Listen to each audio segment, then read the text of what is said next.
बोलिए सद्गुरुदेव की जय। परम सम्मान्य सज्जनों एवं भक्तिमय माताओं, परमहंस स्वामी रामकृष्ण देव जी की परीक्षा लेने एक पंडित जी आए। स्वामी रामकृष्ण जी की मस्ती देखकर वे चकित हो गए। उनका ईश्वरीय आनंद देखकर वापस लौटते हुए उन्होंने स्वामी रामकृष्ण जी के शिष्यों से गदगद कंठ होकर कहा, गाड़ियां भरी जा सके इतने ग्रंथों का अध्ययन मैंने किया है, पर आज जाना कि मैं तो व्यर्थ बोझ उठाए हूँ। अमृत तो आपके गुरु स्वामी रामकृष्ण जी पी रहे हैं और उनके कृपा प्रसाद का स्वाद आप लोग पा रहे हैं। हम तो मस्तिष्क में बोझा भरे हुए केवल पंडित हुए हैं, केवल ग्रंथों को याद करके। पुस्तकें पढ़ कर गुरु बन जाने में कोई सार नहीं मिला और न उस अमृत तत्व की अनुभूति हो पाई। अमृत क्या है? मृत कहते हैं मरे हुए को, और अ उपसर्ग मिलाकर के अमृत शब्द बनता है। उसका अर्थ होता है जो न मरा हो, अमर हो, चेतन हो, वह जीव ही है। जीव ही अमृत है। अमृत बड़ा प्यारा शब्द है। अमृत शब्द सुनते ही मन में मीठी वस्तु का आकार खिंच जाता है। जब कोई सुंदर मीठा फल खाता है तो वह उसकी प्रशंसा में कहता है कि यह तो ऐसा मीठा है जैसे अमृत। स्वादिष्ट भोजन खाकर लोग कहते हैं कि भाई भोजन क्या था, अमृत था। किसी के मधुर स्वभाव की लोग प्रशंसा कर कहते हैं कि उसका स्वभाव तो अमृत है। मीठे वचन को भी लोग अमृत कहते हैं। उनकी बात तो अमृत के समान होती है। वस्तुतः भौतिक क्षेत्र में अन्न और मीठे वचन अमृत है। अन्न से अर्थ आहार है। आहार ग्रहण करने से ही मनुष्य जीवित रह सकता है, इसलिए आहार अमृत है। और मीठे वचन सुनकर मनुष्य का मन संतुष्ट होता है, इसलिए वह भी अमृत है। परंतु यह निश्चित है कि हर जगह मीठी वस्तु ही अमृत नहीं है। रोग में मीठा विष का काम करता है और कड़वी दवाई अमृत बन जाती है। इसी प्रकार झूठी मीठी बातें अंततः मनुष्य का अहित करती है, परंतु सत्य कड़वे वचन कल्याणकारी होते हैं। यह आवश्यक है कि सत्य को जितना मीठा बनाया जा सके अच्छा है। संसार में विष होता है जिसको खाकर प्राणी मर सकता है, परंतु अमृत कहीं नहीं होता जिसे खाकर मृत व्यक्ति जी जाए या कोई जीवित प्राणी उसे खाकर सदा के लिए देह रहित अमर हो जाए। वस्तुतः जीव का अपना मौलिक चेतन स्वरूप ही अमृत है, जो अजर अमर है। अपनी आत्मा में स्थित होने के लिए दया, क्षमा, शील, सत्य, धैर्य, विचार, विवेक, वैराग्य, सत्पुरुषों के प्रति भक्ति, सम, दम, संयम आदि रहने की आवश्यकता है। यह दिव्य रहनी अमृत है। इस दिव्य रहनी का सार है इच्छा त्याग। सिद्धांत में जीव अमृत है तथा व्यवहार में इच्छा त्याग अमृत है।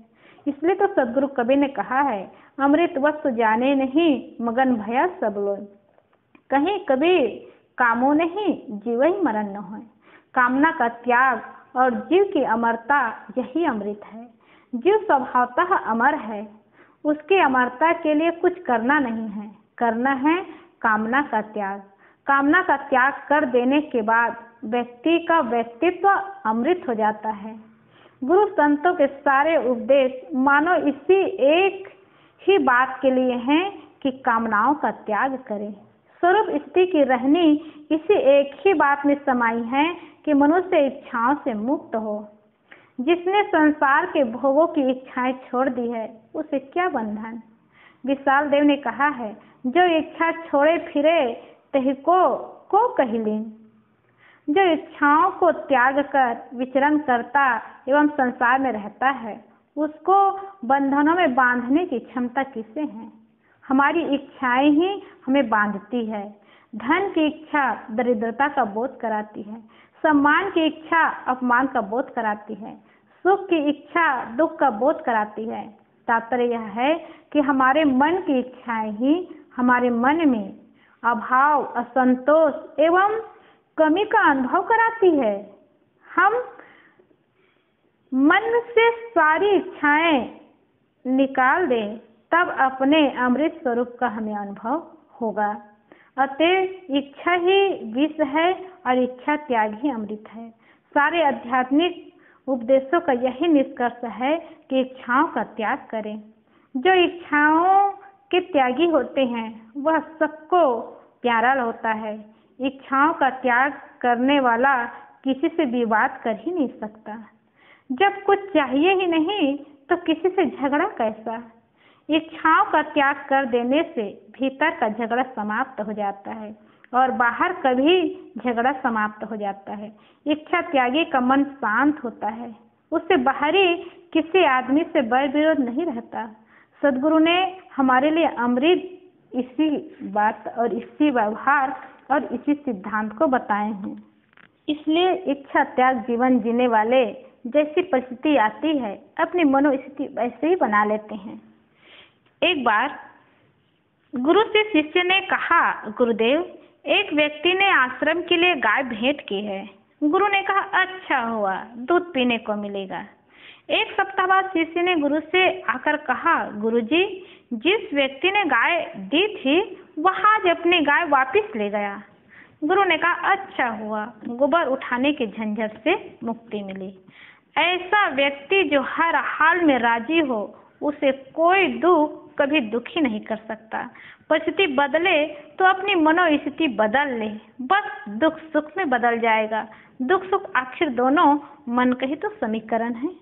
अतः अमृत कहीं बाहर नहीं है और ऐसी कोई वस्तु नहीं है जिसे पी करके व्यक्ति अमर हो सके। अमृत सारी कामनाओं और चाहनाओं को मिटा करके अपने आप में शांत होने में उसकी अनुभूति होती है। वही अनुभूति स्वामी रामकृष्ण जी महाराज किए और उनको देख करके जो उनसे प्रश्न करने आए थे, जो उनकी परीक्षा लेने आए थे, वो यही हार करके गए कि असली अमृत के रस तो वह व्यक्ति पी सकते हैं जो अपनी साधना, अपनी भजन, अपनी भक्ति में लगे हुए हैं। और बाकी दुनिया के लोग तो केवल अध्ययन और पुस्तकों का बंडल लेकर के भार स्वरूप जी रहे हैं, लेकिन उस अमृत तत्व को प्राप्त नहीं कर सकते।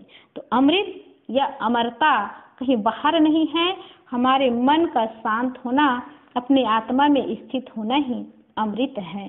और उस अमृत को बाहर खोजेंगे तो बाहर कहीं नहीं मिल सकता। इसलिए अपने भीतर सारी कामनाओं और चाहनाओं को मिटाने से ही अमृत तत्व की प्राप्ति हो सकती है। बोलिए सद्गुरुदेव की जय।